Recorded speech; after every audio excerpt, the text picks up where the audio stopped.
You ask Tiger to solve. This deals with linear equations with one unknown. The final result is x equals -2/3. Let's solve it step by step. Group all x terms on the left side of the equation. Add 4x to both sides. Group like terms. Simplify the arithmetic. Group like terms.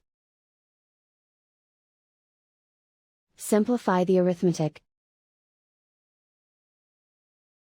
Group all constants on the right side of the equation. Add 8 to both sides.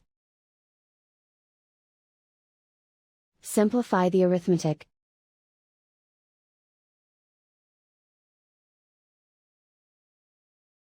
Isolate the x.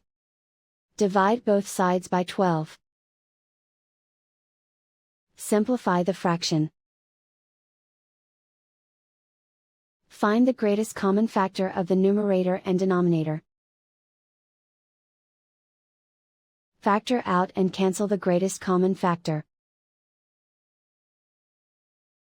And so the final result is x equals -2/3.